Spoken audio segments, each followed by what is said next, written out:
کہ سنستدرجہم من حیث لا یعلمون، کہ جو لوگ اللہ کے نافرمان ہیں اتنے دلائل سامنے آ گئے ان کے، اسلام کے برحق ہونے کے، غلط کے غلط ہونے کے، صحیح کے صحیح ہونے کے، دلائل کے انبار لگا دیے ہم نے، اس کے باوجود بھی اگر کوئی نہیں مانتا، سیدھے راستے پر نہیں آتا، تو جو داعی ہے، دعوت دینے والے لوگ ہیں، ان کو سمجھایا جا رہا ہے کہ پھر ٹینشن لینے کا بولیں نہیں، ٹینشن نہیں لینی پھر۔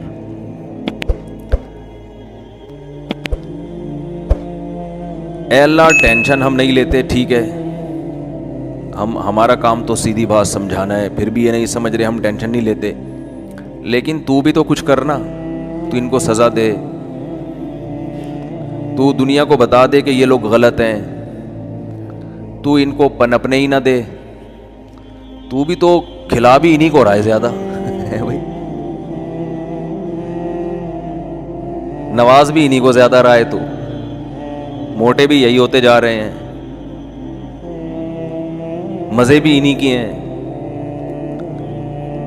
چل تو بھی برابر برابر معاملہ کر لے کہ جو نافرمان ہیں ان کو سزا نہیں ملتی، تو کم از کم فرما برداروں کو، جو نیک لوگ ہیں، وہ آزمائشوں میں کیوں ہیں اتنے؟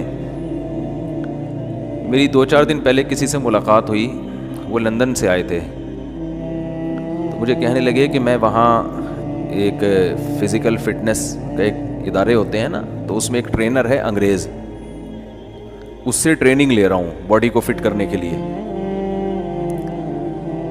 تو کہتے ہیں کہ وہ ایتھیسٹ ہے، وہ خدا کو نہیں مانتا، کہتے ہیں وہ مجھ پہ طنز کرتا ہے، میرے دل میں اس نے عجیب عجیب وسوسے ڈال دیے ہیں، کیونکہ یہ تو بالکل ہی فری اسٹائل ہوتے ہیں نا جو خدا کو مانتے ہی نہیں ہیں۔ کہہ رہے وہ مجھے کہتا ہے کہ تمہیں مجھ سے ٹریننگ لینے کی کیا ضرورت ہے، تم جب خدا پر ایمان رکھتے ہو تو وہ تمہاری باڈی کو خود ہی ٹھیک کر دے، اے بھائی تمہیں یہ تکلف کی ضرورت کیا ہے؟ یعنی تمہیں خدا ایمان لانے کے بعد تمہارے ساتھ کوئی امتیازی سلوک تو کر نہیں رہا وہ، تو کیا فائدہ ایسے خدا کو ماننے کا؟ یعنی میں نہیں مانتا تو میں تو فٹ ہوں، اس گورے نے کہا، تم مانتے ہو تو تم ٹریننگ کس سے لے رہے ہو؟ مجھ سے، تو تمہارا خدا ڈائریکٹ کیوں نہیں کر دیتا ٹھیک تمہیں؟ سمجھ میں آ رہی ہے بات کہ نہیں آ رہی ہے؟ تو پھر اس خدا کے ہونے کا فائدہ کیا جو تمہارا پیٹ اندر نہیں کر سکتا؟ اب یہ میں اپنے الفاظ میں اس انگریز کی بات کو ڈیفائن کر رہا ہوں، جو تمہاری توند کم نہیں کر سکتا، جو تم اس کے لیے بھی کسی کافر سے رابطہ کر رہے ہو۔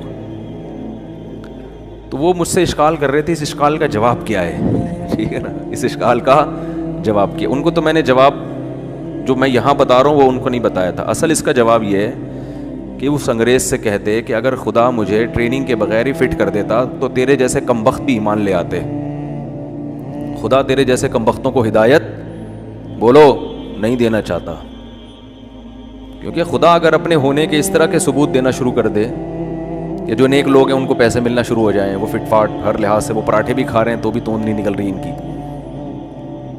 اب آپ کہیں کھاتے بھی ہو پراٹھے، پھر ہر بیان میں پراٹھوں کی برائی بھی کرتے ہو، تو ہر سگریٹ کے ڈبے پہ لکھا ہوتا ہے نا سگریٹ نوشی صحت کے لیے مضر ہے، تو یہ بھی غنیمت ہے کہ وہ سگریٹ کھلاتے ہیں مگر بتا دیتے ہیں کہ خطرناک چیز ہے، تو ہم پراٹھے پھوڑتے ہیں مگر بتاتے ہیں کہ پھوڑنے کی چیز نہیں ہے، ٹھیک ہے نا، خیر پھوڑنے کی چیز بھی ہے، اتنا کہ خراب چیز بھی نہیں ہے، لیکن پھر ایکسرسائز کرو، خیر۔ تو یہ جو گورے ہیں نا، یہ خدا کے منکر لبرل لوگ، یہ سب کے دماغوں میں، آج دینداروں کے دماغوں میں بھی یہ بات بیٹھی ہوئی ہے، یار بڑے بڑے ظالم تو ترقی کرتے چلے جاتے ہیں، ان کو تو کچھ بھی نہیں ہوتا، پستے تو بیچارہ غریب آدمی پستا ہے، نیک آدمی پستا چلا جاتا ہے۔ میں آج سوچ رہا تھا کہ دیکھو دنیا میں پاکیزہ لوگوں پہ کیسے کیسے الزامات لگے ہیں، اور وہ الزامات چل بھی پڑے۔ امی عائشہ رضی اللہ تعالی عنہا سے زیادہ کوئی پاکیزہ ہو سکتی ہیں؟ اتنی پاکیزہ کہ جب آپ پہ تہمت لگی ہے تو امی عائشہ فرماتی ہیں مجھے یقین تھا کہ اللہ اپنے نبی کو بتا دے گا کہ میں غلط نہیں ہوں، لیکن مجھے یہ توقع نہیں تھی کہ قرآن میں آیتیں اتار دے گا جس کی باقاعدہ قیامت تک تلاوت کی جائے گی. یعنی میرا اللہ کی نظر میں میرا یہ مقام ہوگا، اس کی مجھے توقع نہیں تھی. لیکن اللہ نے آپ کی پاک دامنی کو بیان کیا اور اللہ نے فرمایا تحسبونہ ہینا، تم اس کو ہلکا معاملہ سمجھتے ہو، وہو عند اللہ عظیم، اللہ کی نظر میں یہ بہت بڑا معاملہ ہے کہ پیغمبر کی زوجہ پر تہمت لگ رہی ہے. مگر تہمت لگانے والوں نے تہمت لگائی بھی، وہ زندہ بھی رہے، اپنے ٹائم پہ مرے، اور ایک بہت بڑا طبقہ آج بھی ایسا ہے جو اس تہمت کو سچا مانتا ہے. آج بھی ایک طبقہ ایسا ہے. کتابیں لکھی جا رہی ہیں، امی عائشہ رضی اللہ تعالی عنہا پر تہمتیں آج بھی کتابوں میں لگا رہے ہیں لوگ. کیا کیا بکواسات نہیں لکھی جا رہی. اس سے پتہ چلتا ہے یہ دنیا دارالامتحان ہے، یہاں صحیح اور غلط کا حقیقی فیصلہ نہیں ہوتا، اصل میں تو وہاں ہوگا. اور تہمت لگانے والوں نے امی عائشہ جیسی پاک دامن پہ تہمت کس بیس پہ لگائی؟ کہ ہار گم گیا تھا، اکیلی رہ گئیں، صحابہ کو پتہ نہیں چلا، تو صحابی رسول ان کو لے کر اپنے ساتھ مدینہ میں داخل ہوتے ہیں. تو یہ بدگمانی ہے نا کہ فوراً اس کو غلط رخ دے دیا. معاذ اللہ، مجھے تو بولتے ہوئے بھی ڈر لگ رہا ہے. آج بھی ایسا ہوتا ہے کہ ذرا سی بات پر فوراً تہمت لگا دی جاتی ہے. کہ آپ کسی سے بات کر رہے ہیں فون پہ چھپ کے، ممکن ہے آپ چھپ کے اس لیے بات کر رہے ہو کہ آپ وہ بات پبلک کو نہیں بتانا چاہتے، لیکن تہمت لگانے والے کیا تہمت لگا دیں گے کہ اس کے تعلقات ہیں. یہ بہت ہو رہا ہے آج کل. اور ہمارے ہاں منفی بات جتنی طبیعت سے لوگ قبول کرتے ہیں نا، مثبت بات نہیں لی جاتی. گھروں میں بیویوں پہ شوہر تہمت لگاتا ہے، عورتیں اپنے میاں پہ تہمتیں لگاتی ہیں. یہ شادی شدہ لائف کے بعد تو سمجھو کہ الزام تراشیوں کا ایک طویل سلسلہ شروع ہو گیا. کہیں اس کو ذرا سا کچھ مل جائے نا، ایک شوہر جو تھا وہ فون آیا تو فوراً بھاگا، وہ کہیں الگ سنتا ہے سننے کے لیے. اس کو پتا تھا یار بیگم نے اگر یہ دیکھ لیا نمبر تو مجھ سے 10 سوال پوچھے گی، 10 سوال کے جواب دوں گا، پھر پھڈا ہوگا، تو اس سے بہتر ہے میں الگ. حالانکہ وہ آدمی کا فون تھا. میرے پاس یہ کیس آتے ہیں نا. اب بیگم نے کہا چونکہ فون آپ چھپ کے سن رہے ہو، اٹ مینس کہ آپ کے کسی لڑکی سے تعلقات. اچھا بلا گھر، پھر شوہر غیرت میں آ گیا، مار کٹائی، بڑے پھر الزامات. پھر وہ کوشش کرتا ہے اب میں اس کو پھنساؤں گا، اب میں کیا کروں گا، یہ مجھ پہ شک کر رہی ہے تو اب میں اس کو پھنساؤں گا. بدگمانیاں. جو ایمان والے لوگ ہیں نا، اللہ نے ان کی جو صفات بیان کی ہیں، ان صفات میں اور جو احکام ایمان والوں کے اللہ نے دیے، ان میں ایک بہت اہم حکم یہ، وہ ٹوہ میں نہیں لگتے کسی کی. وہ کسی کی ٹوہ میں نہیں لگتے، وہ بدگمان نہیں ہوتے. ان بعض الظن اسم، بدگمانی گناہ ہے. خیر، لیکن آپ دیکھو کہ امی عائشہ رضی اللہ تعالی عنہا کتنی پاک دامن، مگر اتنی سی بات بیچاری پیچھے اکیلی رہ گئی. اب کسی صحابی رسول کے ساتھ وہ مدینہ میں آ رہی ہیں کیونکہ وہ ان کو لے کر آئے. اب جب اکیلے منافقوں نے دیکھا کہ امی عائشہ کسی غیر مرد کے ساتھ ہیں جو نامحرم تھے، تو بھائی 10 وجوہات ہو سکتی ہیں نا اس کی. کسی غلطی سے پیچھے رہ گئی ہوں گی، کوئی وجہ ہو گئی ہوگی. نہیں جی، فوراً تہمت لگائی کہ معاذ اللہ ان کے آپس میں کوئی تعلق ہے ان کا. اور نبی صلی اللہ علیہ وسلم کے دل پہ کیا گزری ہوگی، آرے چلے ہوں گے آپ کے دل پہ، کس قدر پریشان. حضرت ابو بکر جن کی بیٹی تھی، دیکھو وہ غیرت کا دور تھا، وہ آج والا دور نہیں تھا. آج تو بہت جگہ ایسا ہوتا ہے یار چلو ٹھیک ہے ہیں تو کیا کریں. تو یہی ہوتا ہے نا، براڈ مائنڈڈ لوگ تو بالکل ہی ہر چیز میں آزاد ہو گئے. پیغمبر میں کتنی غیرت، ابو بکر میں کتنی غیرت، امی عائشہ پہ کیا قیامت گزری ہوگی. یہاں ایک اور سبق ملتا ہے کہ اللہ یہ بھی تو کر سکتا تھا امی عائشہ کی آنکھ نہ لگتی. امی عائشہ رضی اللہ تعالیٰ عنہ کی آنکھ لگی نا تو وہ صحابہ وہ ڈولی لے کے چلے گئے، وہ سمجھے ان میں بیٹھی ہوئی ہیں، حالانکہ وہ بیٹھی ہوئی نہیں تھی. امی عائشہ فرماتی میری جب آنکھ کھلی وہ پتھر پہ سر رکھ کے سو رہی تھیں. اتنے میں صحابی رسول آئے تو وہ ان کی امی عائشہ کے چہرے پہ نظر پڑی، تو وہ فرماتی ہیں کہ جب تک پردے کی آیتیں نازل نہیں ہوئی تھیں تو وہ مجھے پہلے دیکھ چکے تھے، اس لیے مجھے پہچانتے تھے. جب پردے کی آیتیں نازل ہوئیں تو امہات المومنین نے اپنا چہرہ چھپانا شروع کر دیا. تو وہ اس لیے پہچان گئے کہ وہ پہلے دیکھ چکے تھے امی عائشہ کو جب پردے کی آیتیں نازل نہیں ہوئی تھیں. یعنی بتا دیا کہ جب آیتیں نازل ہوئیں تو پھر مجھے کوئی نہیں پہچان سکتا تھا اس کے بعد. تو فرماتی ہیں انہوں نے انا للہ و انا الیہ راجعون پڑھا اور وہ سمجھ گئے کہ یہ غلطی سے, فرماتی ہے ان کی انا للہ و انا الیہ راجعون پڑھنے کی وجہ سے میری آنکھ کھلی ہے, ان کی آواز سے. تو مجھے بھی احساس ہوا کہ بھئی قافلہ آگے نکل چکا ہے. تو میں یہ سوچتا تھا کہ اللہ تعالیٰ یہ بھی تو کر سکتے تھے کہ یہ واقعہ ہوتا ہی نہیں تاکہ کسی کو بدگمانی کا موقع ملتا ہی نہیں. بھئی یہ کیا اللہ کے ہاتھ میں سب کچھ ہے نا. اسی سے ملتا جلتا ایک اور واقعہ, دونوں کو مرج کر کے پھر بات سمجھ میں آئے گی جو سمجھانا چاہ رہا ہوں. موسیٰ علیہ السلام جب جوان ہوئے, جوانی کی دہلیز پہ قدم رکھا, فرعون کے محل میں پڑھ کے بڑے ہوئے ہیں, ابھی نبوت نہیں ملی ہے. فرعون ویسے ہی آپ سے تنگ تھا, احساس تھا کہ یہ بنی اسرائیل کے ہیں, کوئی موقع ملنا چاہیے ان کو قتل کرنے کا, کوئی موقع نہیں مل رہا تھا اس کو. بھئی یہ ایکو ختم کریں, یہ لاؤڈ سپیکر کو سیٹنگ کے لیے یہاں بیٹھا ہوا ہونا چاہیے بندہ, اتنی آواز گونج رہی ہے اس کی. تو حضرت موسیٰ علیہ الصلاۃ والسلام فرعون کے محل میں پڑھ کے جوان ہوئے, ابھی جوانی کی دہلیز پہ قدم رکھا ہے, ابھی کام کرنے کا وقت آیا ہے. اب اللہ نے جو آپ سے دین کا کام لینا ہے اس کا ٹائم اب آ چکا ہے. لیکن ہو کیا رہا ہے؟ بظاہر بڑے الٹے کام ہو رہے ہیں. ہو یہ رہا ہے کہ حضرت موسیٰ علیہ السلام مدینہ شہر میں جب نکلتے ہیں مصر میں, تو دیکھا کہ ایک فرعونی کی لڑائی ہو رہی ہے بنی اسرائیلی کے ساتھ. دونوں کا آپس میں کیا ہو رہا ہے؟ بولو نا یار, پھڈا ہو رہا ہے. حضرت موسیٰ علیہ السلام نے پھڈا چھڑوانے کے لیے دیکھا کہ یہ میری قوم کا آدمی ہے اور یہ فرعونی آدمی ہے, تو پھڈا چھڑوانے کے لیے ایک مکہ لگایا فرعونی کو, کیونکہ ظالم تھا وہ. آپ کی نیت قتل کرنے کی نہیں تھی, مگر بندہ لڑک گیا. وہ حضرت موسیٰ کا ایک تھپڑ لگا, فقضا علیہ, اور اس کا انا للہ ہو گیا. اب موسیٰ علیہ السلام پریشان, یہ کیا ہو گیا؟ اب دیکھیں بظاہر کام صحیح ہونے کے بجائے کیا ہو رہے ہیں؟ الٹے ہو رہے ہیں کام. بھائی اب تو نبوت ملنی ہے, اب تو اللہ نے آپ سے کام لینا ہے, اب تو کوئی ایسا واقعہ ہونا ہی نہیں چاہیے جس سے آپ موسٹ وانٹڈ بن جائیں. لیکن اللہ کے کام دیکھو.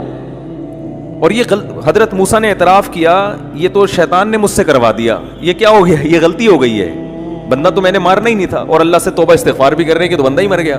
اللہ فرماتے ہیں ہم نے معاف کر دیا. تو پہلی غلطی بظاہر غلطی, یہ میں اس سے نا آپ کو ایک سبق بتانا چاہتا ہوں. اس سے نتیجہ کیا نکلتا ہے؟ کام صحیح ہو رہا ہے یا بظاہر الٹا ہو رہا ہے؟ الٹا ہو رہا ہے کام. ایک طرف اللہ کہہ رہا ہے کہ میں آپ کے ذریعے فرعون کی حکومت کا خاتمہ کروں گا, تو اللہ اب تو موسیٰ علیہ السلام سے غیر قانونی کام کوئی ہونا ہی نہیں چاہیے تاکہ کوئی انگلی نہ اٹھا سکے. چلو یہ ہو گیا, بندہ مر گیا. حضرت موسیٰ علیہ السلام پریشان ہوئے کہ یہ ہو گیا غلط کام, توبہ استغفار کرو. اللہ نے کہا میں نے معاف کیا. اگلے دن, اچھا یہ کسی کو پتہ ہی نہیں ہے, کیونکہ قرآن کہہ رہے غفلت کا وقت تھا, شہر میں سب سو رہے تھے, اس وقت سب قیلولہ کیا کرتے تھے, اور دوپہر کے وقت لوگ باہر نہیں نکلتے تھے. یہ ایک نیچر ہے انسان کی, قیلولہ کرنا. یہ تو اب یہ گوروں نے ختم کیا قیلولے کا نظام. گورے خود اعتراف کرتے ہیں کہ جب تک اسلامی حکومتیں دنیا میں رہی ہیں نا, پوری دنیا میں دوپہر کھانے کے بعد سونے کا رواج تھا. یہ گوروں نے اپنی کتابوں میں لکھا ہے. یہ تو غیر مسلموں سے ہمارے ہاں آیا ہے کہ دوپہر آرام نہیں کرنا, سارا دن جاگ کے گدھے کی طرح کام کرنا ہے ہم نے. تو اب کیا ہوا کہ اگلے دن موسیٰ علیہ الصلاۃ والسلام نکلے. کسی کو نہیں پتا تھا, بنی اسرائیلی نے بھی کسی کو نہیں بتایا کہ بھئی کیا ضرورت ہے موسیٰ علیہ السلام جو کل میری مدد کے لیے آئے تھے, ان کا راز فاش کرنے کی کیا ضرورت. تو یہ بظاہر الٹا کام ہو گیا کہ ایک بندہ کیا ہو گیا, قتل. آگے چلو, اس سے بھی الٹا کام ہو رہا ہے اگلے دن, بظاہر الٹا کام. اگلے دن کیا ہو رہا ہے کہ موسیٰ علیہ السلام نے دیکھا وہ اپنی قوم کا جو بنی اسرائیلی ہے کل دوبارہ پھڈا ہو رہا ہے اس کا کسی اور فرعونی سے. موسیٰ علیہ السلام نے اس کو فرمایا انک لغوی مبین, تیرا تو کام ہی لڑنا ہے, کل کسی سے لڑ رہا تھا, آج کسی اور سے. صرف اتنی سی تنبیہ کی اپنے بنی اسرائیلی کو. نیت یہی تھی کہ آج بھی میں فرعونی کو پکڑوں گا, کیونکہ وہ ظلم کر رہا ہے, وہ ظالم تھے فرعونی ہے نا, ہر وقت بنی اسرائیلیوں کو تنگ کرتے تھے, تو میں لڑائی چھڑواؤں گا, لیکن آج پنچ ذرا ہلکا رکھوں گا. ٹھیک ہے نا, کل کا تجربہ ہے. یا تو پنچ ماروں گا ہی نہیں, بس زبانی کلامی سے ان کو یوں کر کے چھڑوا دوں گا. جب موسیٰ علیہ السلام قریب آئے اور ارادہ کیا کہ فرعونی کو پکڑیں, ارادہ ہے فرعونی کو پکڑنے کا, لیکن بنی اسرائیلی ڈر گیا. اس نے کہا کہ انہوں نے مجھے تانا دیا ہے کہ تو ہے ہی لڑاکو, تیرا کام ہی لڑنا ہے, تو اس کا مطلب آج پنچ کس کو پڑے گا؟ آج جو مکہ پڑے گا وہ کس کو؟ مجھ کو. اور اس نے کہا یار کل ایک مکے سے وہ بندہ ٹہل گیا, تو اگر ان کا تو تھوڑا سا تھپڑ بھی پڑ گیا, ٹہلا نہیں بھی, تو کوئی نہ کوئی نٹ بولٹ میرا ڈھیلا ہو جائے گا, کہیں نہ کہیں سے میری سیٹنگ, کوئی ریڑھ کی ہڈی کی پرابلم ہو سکتی ہے ہمیشہ کے لیے, یا کوئی دانت غائب ہو سکتا ہے میرا, کچھ تو ہوگا نا, کتنی بھی احتیاط کر لیں. تو اس نے بے صبری کا مظاہرہ کیا, اپنی قوم کا آدمی بے صبری کا مظاہرہ کیا. تو چل بھائی تو بے صبری کا مظاہرہ کرتے ہوئے چیخ لیتا کہ موسیٰ مجھے نہیں مارو, میں بھاگ رہا ہوں, یہ کہہ دیتا نا, یا میں چھوڑ رہا ہوں بس. نہیں, لا, ایسا نالائق کہ اس نے فوراً کہا اتريد ان تقتلني كما قتلت نفسا بالامس, اے موسیٰ کیا تو چاہتا ہے کہ جیسے تو نے کل ایک بندہ کو قتل کیا ہے تو مجھے اسی طرح قتل کرنا چاہتا ہے. یہ بات اس نے کہی اور بات لیک آؤٹ ہو گئی. فرعون تو پہلے ہی تلاش کر رہا تھا, کل جو ہمارے کسی درباری کی لاش ملی ہے جس کے قاتل کا نہیں پتا چل رہا, وہ تو اس نے لوگ بھیجے ہوئے تھے بھائی اس کے قاتل کا پتا چلاؤ. اور کتنی بڑی غلطی بنی اسرائیلی سے ہوئی کہ اس نے قاتل بتا دی کہ موسیٰ علیہ السلام تھے. اس نے فوراً چیخ اٹھا کہ اے موسیٰ آج تو مجھے ایسے قتل کرنا چاہتا ہے جیسے کل تو نے ایک بندے کو قتل کیا ہے. یہ کتنی بڑی غلطی ہوئی کہ نہیں ہوئی؟ تو کیا اللہ یہ غلطی روک نہیں سکتا تھا؟ بولتے کیوں نہیں بھائی, اللہ تو چاہتا تو یہ پھڈا نہ ہونے دیتا.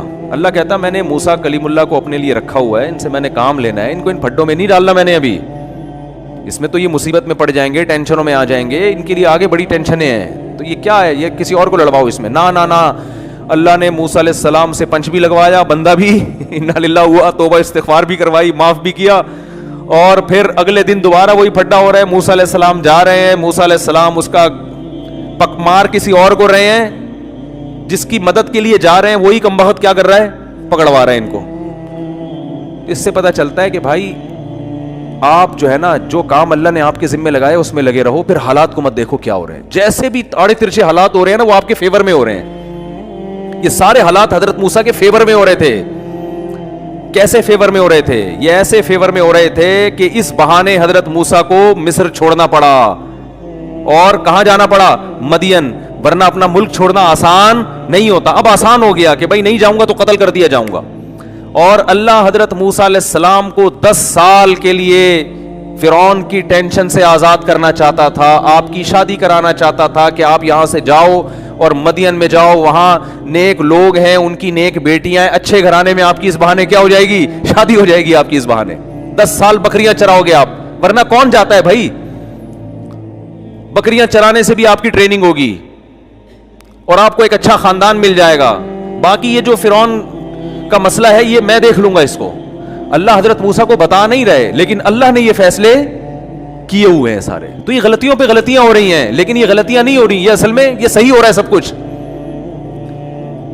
تو حضرت موسیٰ علیہ السلام جا رہے ہیں, پھر 10 سال کے بعد اپنی زوجہ کو لے کر واپس آ رہے ہیں. پھر اللہ نے نبوت عطا فرمائی اور فرمایا کہ جاؤ فرعون کے پاس. حضرت موسیٰ نے سب سے پہلے اشکال یہی کیا, میں نے تو نفس بندے کو قتل کیا, میں تو موسٹ وانٹیڈ ہوں, جس حکومت کا میں موسٹ وانٹیڈ ہوں اسی حکومت کے پاس اے اللہ تو مجھے کہہ رہا ہے اسی فرعون کے بہل میں جا کے میں بات چیت کروں اس سے. تو اللہ نے کیا فرمایا, اذهبا اننی معکما, آپ اور ہارون جاؤ.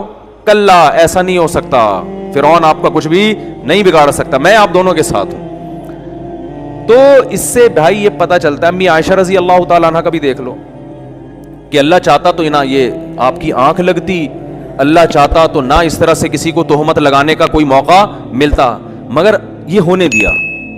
قیامت تک آنے والے انسانوں کو سبق, بہت سارے اسباق ملے اس واقعے میں.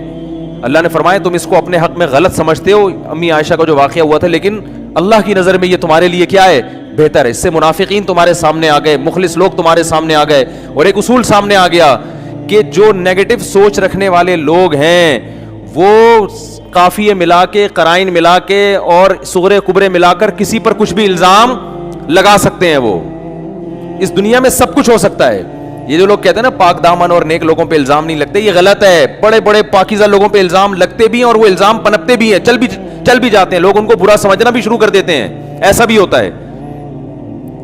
اور ہر ایک کی برات کا اللہ اعلان بھی نہیں کرتا. یہ تو امی عائشہ کی برات کا اللہ نے اعلان کیا, ہر ایک کی برات کا تھوڑی اعلان ہوگا. اصل تو آخرت ہے, قیامت ہے, جہاں اعلانات ہوں گے, جہاں پتہ چلے گا کہ یوم تبلی السرائر, جس دن سینوں کے راز کھولے جائیں گے. یہ تو آخرت میں پتہ چلے گا. تو اللہ کا معاملہ اپنے بندوں کے ساتھ ایسا ہے کہ ہمیں اللہ نے بتا دیا کہ تم جیسا میں کہہ رہا ہوں ویسا کرو، اور پھر زمین کے نقشوں کو مت دیکھو کہ حالات کس طرف جا رہے ہیں، صحیح ہو رہا ہے تمہارے حق میں یا غلط ہو رہا ہے۔ غلط ہونا بھی صحیح ہے، اور اگر اللہ کی مان کے نہیں چل رہے تو صحیح ہونا بھی کیا ہے؟ غلط ہے۔ وہ پھر صحیح بھی غلط۔ فرعون کے ساتھ سب کچھ صحیح ہو رہا تھا، فرعون کے ساتھ سب کچھ کیا ہو رہا تھا؟ بولو نا، فرعون کو اتنا خوش ہوا ہوگا جب پتا چلا ہوگا یہ قاتل موسیٰ علیہ السلام ہے۔ فرعون نے کہا اب تو مجھے پکڑنے کا موقع مل گیا، میں تو چاہ رہا تھا کوئی کیس بنے ان کے اوپر، لیکن فرعون کو نہیں پتا تھا کہ یہ جو آج تو خوش ہو رہا ہے نا، یہ تیری خوشی بہت جلد اس کا مزہ کرکرا ہونے والا ہے۔ صحیح ہے؟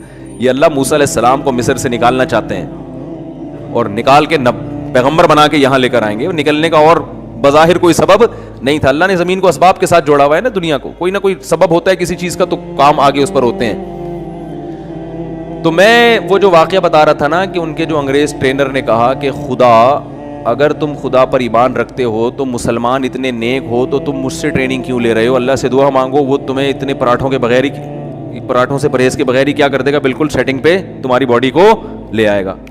تو میں نے ان کو جواب نہیں دیا کہ وہ ویسے ناراض ہو جاتے۔ میں نے کہا اصل آپ کو بتا رہا ہوں، اصل جواب یہ ہے کہ اس انگریز کو جواب یہ دینا چاہیے تھا کہ اللہ نے مجھے بغیر ٹریننگ کے اور تیرے جیسے کمبخت کا استاذ مجھے اس لیے بنایا ہے ٹھیک ہے نا، کہ اگر بغیر سبب کے اللہ اپنے پر ایمان لانے سے ہی ساری چیزیں ٹھیک کر دیتا تو تیرے جیسے کمبخت لوگ بھی ایمان لے آتے۔ اللہ نہیں چاہتا کہ تمہارے جیسے کمبخت لوگ ایمان لائیں، ایمان وہ لائیں جو کھوپڑی بولو استعمال کرتے ہیں۔ کیونکہ اگر دنیا میں ایسا ہونے لگتا، ادھر آپ نے نیکی شروع کی، آپ اچھے بن گئے اور آپ کے سارے حالات ٹھیک ہونا، تو کون غیر مسلم پھر غیر مسلم رہے گا؟ وہ تو سارے مسلمان ہو جائیں گے۔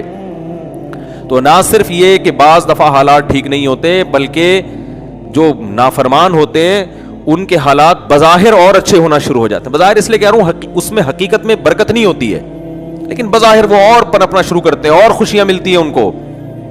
تو اسی کو اللہ نے سورہ قلم میں فرمایا سنستدرجہم، کہ دعوت دینے والے کو جب وہ دعوت دے، حق کا پرچار کر رہا ہو، لوگ نہیں مان رہے ہوں، پھر بھی پنپتے چلے جا رہے ہیں، عیاشی ہوتی چلی آ رہی ہے، تو اللہ فرماتے ہیں ان کو مجھے اکیلا چھوڑ دو۔